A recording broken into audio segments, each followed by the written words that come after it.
नमस्कार विद्यार्थी मित्रांनो, the number 1 fast track batch मध्ये आपल्या सगळ्यांचं स्वागत। आज आपण बघणार आहोत गुणोत्तर आणि प्रमाण, ते पण एकाच व्हिडिओ मध्ये। हा व्हिडिओ मित्रांनो तुमच्या रिव्हिजन साठी खूप इम्पॉर्टंट असेल। हा व्हिडिओ जर तुम्हाला आवडला तर नक्की तुमच्या मित्रांना शेअर करा।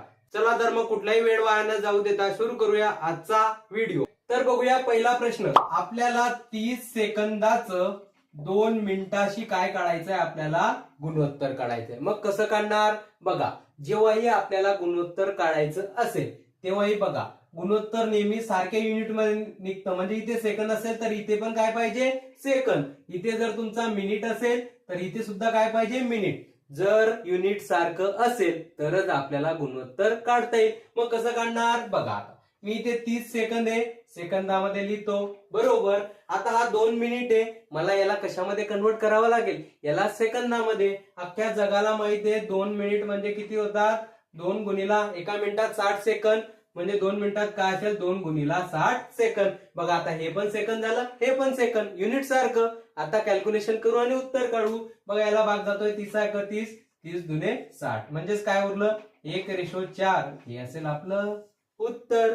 सिंपल। बघूया पुढचं एक्झाम्पल। बघूया झटपट दुसरा प्रश्न। काय काढायचंय आपल्याला, 40 मिलीग्रामचे 5 ग्रॅमशी काय काढायचंय गुणोत्तर। मग कसं सॉल्व करणार बघा, जेव्हाही गुणोत्तर काढू आपल्याला युनिट सारखं पाहिजे। एक तर मिलीग्राम आहे तर दोघं काय पाहिजे, मिलीग्राम मध्ये। जर ग्रॅम असेल तर दोघं कशामध्ये पाहिजे, ग्रॅम मध्ये। आपण मिलीग्राम मध्ये घेऊन जाऊ, म्हणजे हा 40 जसा तसा बरोबर। गुणोत्तर काढायचंय आता आपल्याला बघा, आता 5 बरोबर। आता मला सांगा 1 ग्रॅम म्हणजे किती मिलीग्राम होतात, 1 ग्रॅम म्हणजे 1000 मिलीग्राम होतात। आता इथे 5 ग्रॅम म्हणजे याला गुणिला काय करावं लागेल आपल्याला, 1000 बरोबर। हे सुद्धा किती झालं, आता हे मिलीग्राम मध्ये आणि हे मिलीग्राम मध्ये। आता आपल्याला गुणोत्तर काढता येईल। पण सांगा आता याला कितीचा भाग जातोय, बघा हा 0 गेला, हा 0 गेला। बघा 4 1 4 आणि 25 चौक 100 बरोबर। आणि 25 गुणिला 5 किती होणार, 125, म्हणजे इकडे 1 आणि 125 हे असेल आपलं उत्तर। सिंपल। बघूया पुढचं एक्झाम्पल। पुढच्या प्रश्नात आपल्याला ए आणि सी चा रेशो काढायचा आहे। मग कसं काढणार, यासाठी विद्यार्थी मित्रांनो आपल्याला प्लॉट मेथड बघावी लागेल। कशी असते प्लॉट मेथड बघा, आपल्याला काय दिलंय आता, एबीसी चा रेशो। मग लिहायचं एका लाईन मध्ये ए बी आणि सी, लिहिलं एबीसी लिहिलं। त्याच्यानंतर बघा ए आणि बी चा रेशो किती दिला आपल्याला, 3:4। मग पहिल्या लाईनवर पहिला रेशो लिहायचा 3 आणि 4 बरोबर। दुसरा रेशो दुसऱ्या लाईनवर, तिसरा रेशो तिसऱ्या लाईनवर बरोबर। आणि दुसरा काय दिलाय, बी रेशो सी, किती दिलाय आपल्याला, 5:6। मग इथे काय, दुसऱ्या लाईनवर बी ची किंमत 5 आणि ही 6 बरोबर। आता बघा, आता समजून घ्या आपल्याला प्लॉट मेथड लावायची आहे। ही बघा, ही ह्या रांगेमधले प्लॉट बरोबर। हा 4 नंबर वाल्याचा प्लॉट आहे। ही रिकामी जागा कोण वापरेल, कोण वापरू शकतो बरं, हा याचं जे घर असेल तोच वापरेल, म्हणजे 4 वापरेल। या दुसऱ्या लाईन मध्ये ही रिकामी जागा हा 5 नंबरचा प्लॉट वाला वापरेल, म्हणजे इथे काय येईल 5 बरोबर। आणि यांच्यामध्ये असतो गुणाकार। मग सांगा आता किती होणार, 3 गुणिला 5 15 बरोबर।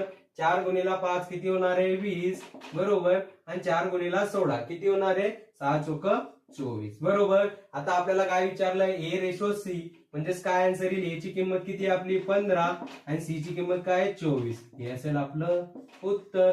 आता बघा, हे जर ऑप्शन मध्ये असेल तर हे उत्तर असेल, पण याला भाग जातोय, देऊन टाकू। कितीचा भाग जातोय, 3चा। 3 5 15 आणि 8 त्रिक 24, हे ऑप्शन मध्ये असलं तर हे सुद्धा आपलं काय असेल उत्तर। दोघांपैकी कोणतं तरी एक असेल। सिंपल।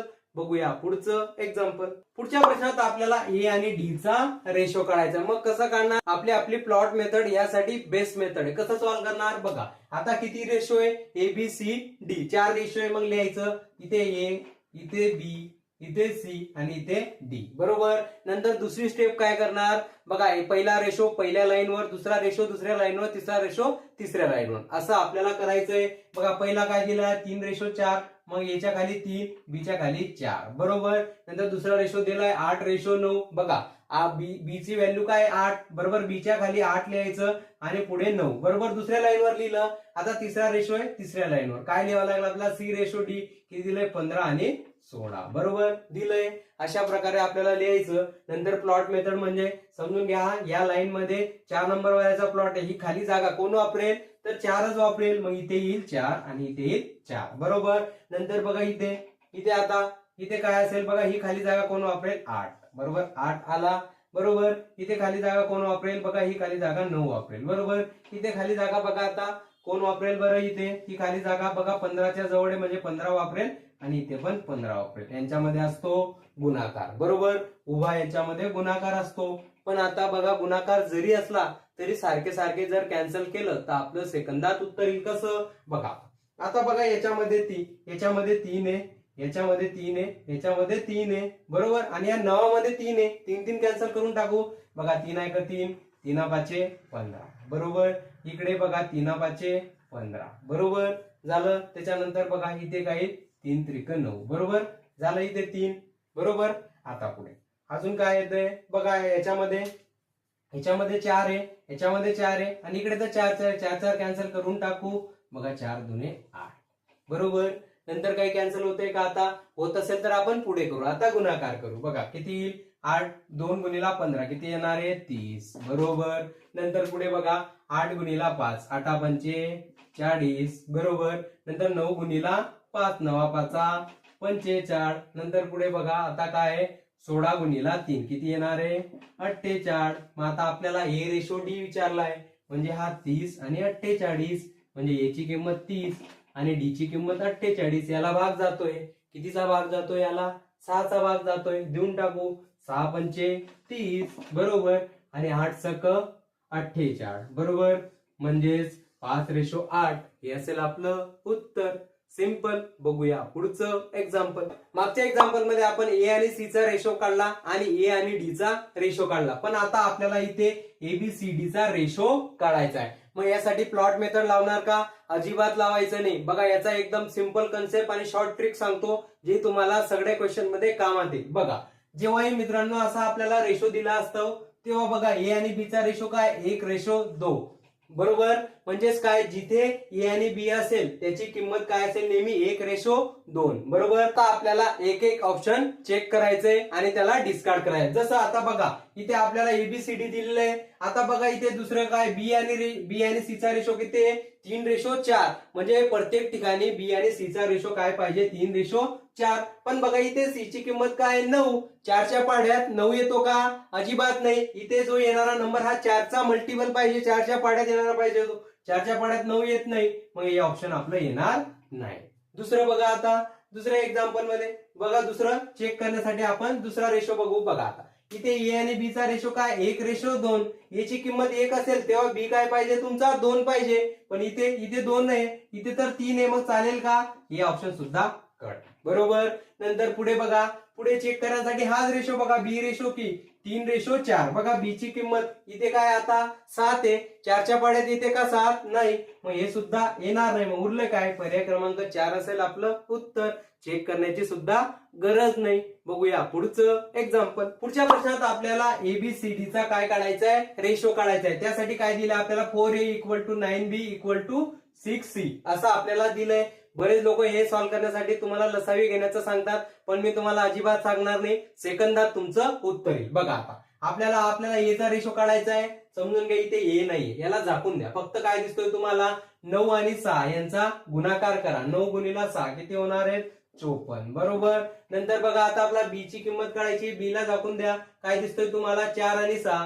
4 आणि 6चा काय करा गुणाकार. 6 चोक 24. बरोबर. आता सी चा रेशो काढायचा आहे. सी ला झाकून द्या. काय दिसतोय तुम्हाला 4 आणि 9. बरोबर. 4 आणि 9 यांचा गुणाकार करा. किती येणार आहे 36. बरोबर. आता याला भाग जातोय. कितीचा भाग जातोय बघा, तुम्ही जर ऑब्झर्व केलं तर याला 6चा भाग जातोय. मग 6चा भाग देऊन टाकू. बघा किती येणार आहे 6 9 सक 54. बरोबर. आणि 6 चोक 24. बरोबर. आणि 6 36. अजून कोणत्या नंबरने भाग जातोय का, तर नाही. तर हाच असेल एबीसीडी चा रेशो. सिंपल. बघूया पुढचं एक्झाम्पल. पुढचं एक्झाम्पल पोलीस भरतीला येणारं अतिशय चिल्लर एक्झाम्पल. कसं सॉल्व्ह करणार, काही लोक याला के मानून सॉल्व्ह करतात, तर अजिबात के मानायचं नाही. कसं सॉल्व्ह करणार बघा, आपल्याला ए भागेला 3 = बी भागेला 4 = सी भागेला 7 आणि याची आपल्याला व्हॅल्यू काढायची. सरळ सरळ काय करायचं विद्यार्थी मित्रांनो, ए ची व्हॅल्यू काय पुट करायची 3, बी ची व्हॅल्यू 4 आणि सी ची व्हॅल्यू 7 टाका. मग ए ची व्हॅल्यू काय, ए ची व्हॅल्यू टाकली 3, बी ची व्हॅल्यू टाकली 4 आणि सी ची व्हॅल्यू 7 आणि भागेला सी ची व्हॅल्यू काय 7. करा यांची बेरीज. 4 आणि 3 7, 7 आणि 7 14, 14 भागेला 7. 2 असेल याचं आन्सर. सिंपल. बघूया पुढचं एक्झाम्पल. अशाच प्रकारे जर तुम्हाला मॅथ शिकायचं असेल आणि पोलीस भरतीमध्ये तुम्हाला जर आउट ऑफ मार्क्स मिळवायचे असेल तर जेपी मॅथला लाईक शेअर सबस्क्राईब जरूर करा. बघूया पुढचा प्रश्न. पुढच्या प्रश्नात आपल्याला खुर्ची आणि टेबलचं गुणोत्तर दिलंय 5:7 आणि एका खुर्चीची किंमत 225 रुपये असतात. 3 टेबलाची किंमत आपल्याला विचारली. मग कसं सॉल्व्ह करणार बघा. खुर्चीचा रेशो किती दिला आपल्याला 5 रेशो आणि त्याची एका खुर्चीची किंमत किती आहे 225. म्हणजे या 5 रेशोची किंमत किती दिली आपल्याला 225. नेहमी एका रेशोची किंमत काढायची. कशी काढणार 225 भागीला 5 केल्यानंतर काय आन्सर येणार आहे तर सगळ्यांना कॅल्क्युलेशन करता येईल. 45 त्याचं आन्सर येईल. बघा आता पुढे काय म्हणतोय तो आपल्याला टेबलाची. आता एका टेबलाची आपण किंमत काढू. बघा टेबलाचा रेशो किती आहे 7. मग याला गुणीला 7 करावं लागेल. 6 मग किती येणार आहे 7×5 35 ला 3 7 चोक 28 28 आणि 3 किती होणार आहे 31. बरोबर किती आलं 315. ही किती टेबलाची किंमत झाली एका टेबलाची. आपल्याला किती काढायचे 3. मग याला गुणीला 3 करा. किती येणार आहे 15 त्रिक 45 आणि 3 त्रिक 9 945. हे असेल आपलं उत्तर. सिंपल. बघूया पुढचं एक्झाम्पल. च्या प्रश्नात आपल्याला 3200 रुपये PQR मध्ये वाटायचे. तर आपल्याला त्याचं प्रमाण दिलंय 5 2 आणि 9. तर आपल्याला क्यूचा वाटा विचारलाय. मग कसं सॉल्व्ह करणार बघा विद्यार्थी मित्रांनो. रेशो हा खूप सिंपल असतो पण आपण काय करतो एक्स मानतो आणि आपली काशी करून घेतो. जसं आता बघा आपल्याला किती रुपये वाटायचे 3200 रुपये या तिघांमध्ये. मग या तिघांची काय करावं लागेल आपल्याला बेरीज. सांगा मग किती येणार आहे 5 आणि 2 7 7 आणि 9 किती येणार आहे 16. बरोबर या 16 रेशोचीच किंमत आपल्याला किती दिली आहे मग 3200. एका रेशोची किंमत काढायची 3200 भागीला 16 किती येणार आहे बघा. याला भाग जातोय 16 दुने 32. एका रेशोची किंमत आली 200. आता आपल्याला कोणाचा वाटा काढायचा आहे क्यूचा. क्यूचा रेशो किती आहे 2. गुणोत्तर 2 आहे. मग याला गुणीला फक्त 2 करा. किती येणार आहे 400 असेल क्यूचा वाटा. सिंपल. बघूया पुढचं एक्झाम्पल. आता बघूया पोलीस भरतीच्या एक्झाम मध्ये विचारला जाणारा प्रश्न. बघा या टाईपवर बऱ्याच पोलीस भरतीच्या एक्झाम मध्ये प्रश्न विचारला जातो. काय दिलंय आपल्याला 2 संख्यांचं गुणोत्तर 5:7 दिलंय. त्या संख्यांमध्ये आपल्याला 40 मिळवल्यानंतर त्याचं गुणोत्तर काय होतंय 25:31. तर आपल्याला मोठी संख्या त्याने विचारली. मग कसं सॉल्व्ह करणार बघा. इथे आता काय मिळवताय ते 40. कधी कधी 40 वजा करू शकतात पण त्यासाठी आपला कन्सेप्ट तोच लागणार आहे. बघा काय करणार आपल्याला हा आपण लढाई कन्सेप्टने आपण याला सॉल्व्ह करू. कसं सॉल्व्ह करणार बघा. पहिले लिहायचं 5:7 त्याच्यामध्ये 40 मिळाल्यानंतर रेशो किती झाला 25 आणि 31. नंतर काय करायचं बघा रेशो आणि रेशोचा काय करायचा तिरकस गुणाकार. बरोबर जो गुणाकार मोठा येईल तो लिहायचा अगोदर आणि त्याच्यामधून लहान गुणाकार वजा करायचा. जसं बघा 31 गुणिला 5 किती होणार आहे 155 आणि 25 गुणिला 7 किती होणार आहे तर ते होतील 175. 175 मोठा आहे मी आधी लिहेल मायनस 31 गुणिला 5 155. बरोबर. नंतर आता इकडे काय लिहिणार बघा. जेव्हा इथे बघा इथे जी संख्या सारखी संख्या वजा होत असेल किंवा बेरीज होत असेल तर काय करायची नेहमी काय करायची वजाबाकी. जर चिन्ह सारखं असेल तर काय करायची वजाबाकी. बरोबर वजाबाकी करताना काय करावं लागेल इथे पण आपल्याला तिरकस गुणाकार. मोठ्या गुणाकारातून लहान गुणाकार. पण बघा आता इथे सारखी संख्या होते. बरोबर मग मी काय करणार एकदा 40 लिहून टाकणार. नंतर काय करणार वजाबाकीच करायची. म्हणजे पहिले 31 गुणिला 40 करणार नंतर त्याच्यामधून 25 गुणिला 40 करणार. त्याऐवजी मी काय करतो फक्त या 2 रेशोची वजाबाकी करून टाकतो 31 मायनस 25. केव्हा जर इथे संख्या सारखी असेल तर. मग मला सांगा आता इथे किती उरले इथे उरले तुमचे 20 रेशो. बरोबर. नंतर सांगा इकडे काय तुमचा 40 हा गुणिला किती होणार आहे 31 मधून 25 गेले किती उरणार आहे 6. आपल्याला नेहमी एका रेशोची किंमत काढायची असते. एका रेशोची किंमत काढू म्हणजे हा 40 गुणिला 6 आणि भागीला काय असेल तुमचा 20. सांगा मग किती जाणार आहे 20 21 20 दुने 40. मग 2 गुणिला 6 काय असणार आहे 12. एका रेशोची किंमत आली 12. आता आपल्याला मोठी संख्या काढायची आहे म्हणजे या दोघांपैकी मोठा रेशो कोणता आहे तर तो आहे 7. मग गुणीला आपल्याला 7 करावं लागेल. 12 गुणिला 7 12 7 84. ही असेल मोठी संख्या. लहान संख्या इथे विचारली नाही पण आपल्याला सांगता येईल लहान रेशो म्हणजे लहान संख्या म्हणजे 12 गुणिला 5 60 असेल लहान संख्या. सिंपल. बघूया ह्याच कन्सेप्टवर दुसरं एक्झाम्पल. बघूया पुढच्या एक्झाम्पल मध्ये काय दिलंय आपल्याला 2 संख्यांचा रेशो 1:3 दिलेला आहे. बघा पहिल्या संख्येमध्ये 5 मिळवले आणि दुसऱ्यामधून 4 वजा केले तर रेशो काय होतोय 2:5. तर आपल्याला काय विचारलंय त्यांनी तर पहिली संख्या आपल्याला विचारली, म्हणजे पहिली संख्या आपल्याला विचारली. मग कसं काढणार बघा, तोच आपला लढाई कन्सेप्टने याला काढू. बघा पहिले काय करायचं आपल्याला, तिरकस गुणाकार. बरोबर, जो गुणाकार मोठा असेल तो आधी लिहायचा. म्हणजे बघा 2 गुणिला 3 किती झाला, आता तुमचं 6 लिहिलं. बरोबर, नंतर 5 गुणिला 1 म्हणजे 5, म्हणजे 5 मायनस केले. आता बघा, आता काय इथे बघा, इथे एक संख्या प्लस आहे, एक संख्या मायनस आहे. बरोबर, तर काय करायची, नेहमी काय करायची, डोळे लावून बेरीज. बरोबर, साईनला काही महत्व द्यायचं नाही, डायरेक्ट बेरीज करायची. कशी करणार, याच्यामध्ये सुद्धा तिरकस गुणाकार होतो. म्हणजे 5 गुणिला 5 किती होणार आहे, 25 अधिक नंतर काय होणार आहे, 4 गुणिला 2 किती होणार आहे, 8. बरोबर, मग मला सांगा या मायनसचा काही इथे विचार करायचा नाही, फक्त 4 गुणिला 2 किती होतील, 8 असं याला लिहायचं. मग मला सांगा आता एका रेशो 6 मधून 5 गेले, एक रेशो आला. एका रेशोची किंमत किती आली, 25 आणि 3 किती होणार आहे, 25 आणि 8 किती होणार आहे, 33. बरोबर, एका रेशोची किंमत आली 33. आपल्याला पहिली संख्या विचारली काय असेल, ती काय, त्याचा रेशो 33 गुणिला 1 केल्यानंतर काय येणार आहे, 33. दुसरी संख्या विचारली नाही पण आपण काढू शकतो, ती काय असेल, 33 गुणिला 3 99 असेल. बरोबर, पण पहिली विचारली तर आपलं उत्तर काय असेल, 33. सिंपल. बघूया पुढचं एक्झाम्पल. बघूया पुढचा प्रश्न. 4, 8, 11 आणि 29 या संख्यामधून कोणती संख्या वजा करावी जेणेकरून या संख्या प्रमाणात असतील. मग कसं सॉल्व्ह करणार, याच्यामध्ये आपल्याला एक्स मानून आपल्याला हे गुणोत्तर सॉल्व्ह करावं लागेल का, तर अजिबात नाही.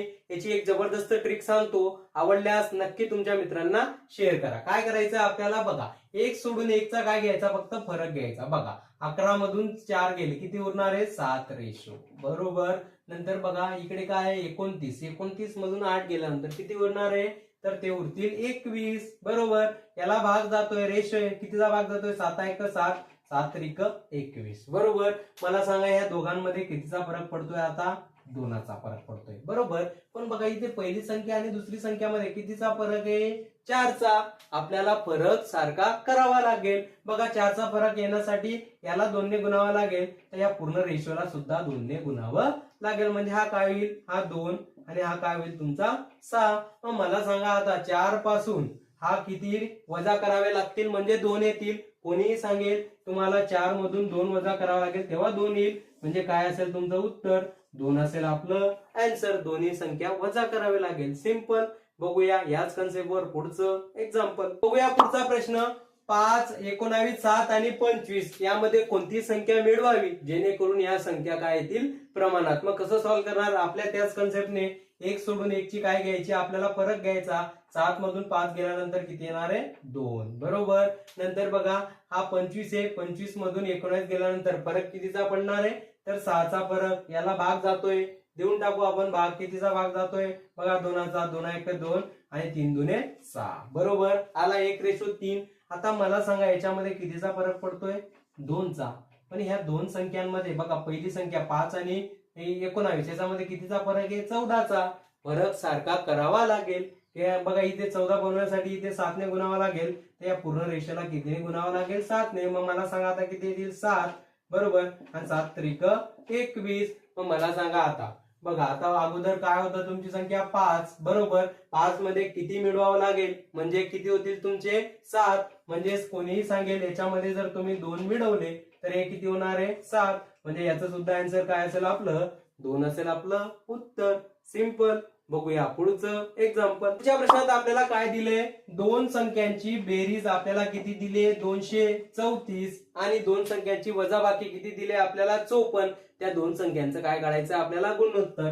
म्हणजेच वजाबाकी किती दिली त्यांची, बघा दोन संख्यांची वजाबाकी आपल्याला किती दिली, आपल्याला दिलेली आहे 54. बरोबर, त्याचं आपल्याला गुणोत्तर काढायचं आहे. मग काय करतात लोक, बघा हे इक्वेशन सॉल्व्ह करून, हे दोन इक्वेशन सॉल्व्ह करून एक्स आणि वायचं किंमत काढणार आणि नंतर त्याच्यानंतर काय काढणार, त्याचं गुणोत्तर. मी तुम्हाला डायरेक्ट सांगतो, बघा या दोघांची बेरीज किती दिली आपल्याला, 234. आणि या दोघांची वजाबाकी किती दिली आपल्याला, 54. मग मला सांगा काय करायचं, आपल्याला एक्स आणि वायचं गुणोत्तर काढायचंय. असं लिहायचं. काय करायचं, सुरुवातीला वर काय केली, बेरीज. मग या दोघांची काय करावं लागेल आपल्याला, वर बेरीज. म्हणजे 234 आणि 54. बरोबर, खाली काय केलंय, वजाबाकी. मग खाली या दोघांची काय करावं लागेल आपल्याला, वजाबाकी. मग सांगा आता एक्स आणि वायचा रेशो काय येईल, बघा 234 आणि 54 किती होणार आहे, बघा हे होतील 8.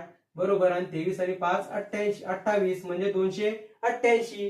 आणि बघा या 234 मधून आपले 54 गेले, किती उरणार आहे? हा उरेल 0 आणि 23 मधून 5 गेल्यानंतर किती उरणार आहे? तर ते उरतील 18, बरोबर, म्हणजे 180. आता याला कोणत्या तरी नंबरने भाग जात असेल, देऊन टाकू मग याला. बघा 9 त्रिक किती होणार आहे? 27, बरोबर, 1 उरला, 9 दुने 18 हा 32 येईल, बरोबर. नंतर काय येईल? आता बघा याला पण 9चा भाग जाईल, 9 दुने 18 20, बरोबर. अजून याला भाग जातोय, कितीचा भाग जातोय? बघा याला 4चा भाग जातोय, याला पण 4चा भाग जातोय, म्हणजेच काय येईल? 8 चोक 32 आणि 4 पंचे 20, म्हणजे 8:5 असेल आपलं उत्तर. सिंपल. बघूया पुढचं एक्झाम्पल. पुढच्या प्रश्नात आपल्याला दोन वर्तुळाच्या त्रिज्येचे गुणोत्तर आपल्याला दिले 2:3 आणि विचारतो काय? त्याचा क्षेत्रफळाचं गुणोत्तर काय असेल. मग कसं सॉल्व्ह करणार? बघा सगळ्यांना माहिती आहे वर्तुळाचं क्षेत्रफळ काय असतं? πr², बरोबर, बरोबर. म्हणजे हा बघा ही पहिल्या वर्तुळाची त्रिज्या आणि दुसऱ्या वर्तुळाची त्रिज्या काय येईल? πr, बघा याला 2 म्हणतो, त्याचा सुद्धा काय होईल? वर्ग. मग मला सांगा हा पाय कॅन्सल, फक्त काय करतोय? काय होतोय इथे? रेशो मध्ये त्रिज्येचा वर्ग होतोय, मग इथे पण करावा लागेल 2चा वर्ग, इकडे 3चा वर्ग, म्हणजेच काय? 4:9 हे असेल आपलं उत्तर. सिंपल. बघूया पुढचं एक्झाम्पल. पुढच्या प्रश्नात आपल्याला 8, 10 व 12 याचं काय काढायचंय? चौथं पद, चतुर्थ प्रमाणपद काढायचंय. मग कसं काढणार? बघा सुरुवातीला लिहायचं 8, त्याच्या खाली भागीला लिहायचा दुसरा नंबर, बरोबर. नंतर हा तिसरा नंबर, चौथा आपल्या काढायचा आहे, त्याला x माना, बरोबर. यांच्यामध्ये असतो तिरकस गुणाकार. मग मला सांगा काय होणार आहे? हा 8 गुणिला x, बरोबर, आणि 12 गुणिला 10 किती होणार आहे? 12 गुणिला 10 120. आपल्याला x ची किंमत काढायची, 8 इकडे गुणतोय तिकडे भागेल, मग x ची किंमत काय असेल? 120 भागीला 8 किती असेल? 15 असेल, त्याचं चौथं पद. सिंपल. बघूया पुढचं एक्झाम्पल. पुढच्या प्रश्नात आपल्याला 16 आणि 36 चं काय काढायचंय? आपल्याला तृतीय पद काढायचंय. मग कसं काढणार तृतीय पद?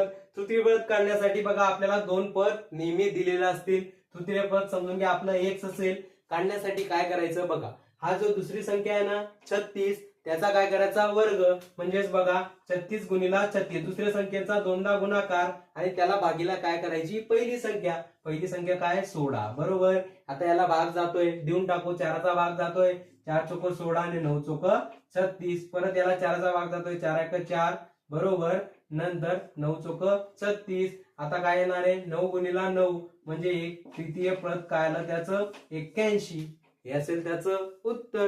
सिंपल. बघूया पुढचं एक्झाम्पल. पुढच्या प्रश्नात आपल्याला 32 आणि 8 चा काय काढायचा आहे? भूमिती मध्य किंवा मध्य प्रमाणपद काढायचं आहे. मग कसं काढणार? बघा मी भूमिती मध्य किंवा मध्य प्रमाणपदाला x मानतो. बघा जेव्हा तुम्हाला भूमिती मध्य काढायचं असेल काय करायचं? सरळ सरळ काय करायचं? पहिले वर्गमूळ घ्यायचा आणि ज्या दोन संख्या दिलेला असेल त्यांचा काय करायचा? फक्त गुणाकार, म्हणजे 32 गुणिला 8 म्हणजेच किती येणार आहे? वर्गमुळात 32 गुणिला 8, 8 दुने 16, बरोबर. आजच्याला 1, 8 × 24 म्हणजे 256. आणि मला सांगा 256 चं वर्गमूळ काय येणार आहे? कोणाचा वर्ग आहे तो? 16चा, म्हणजे याचा वर्गमूळ काढल्यानंतर 16 हा असेल तुमचा भूमिती मध्य.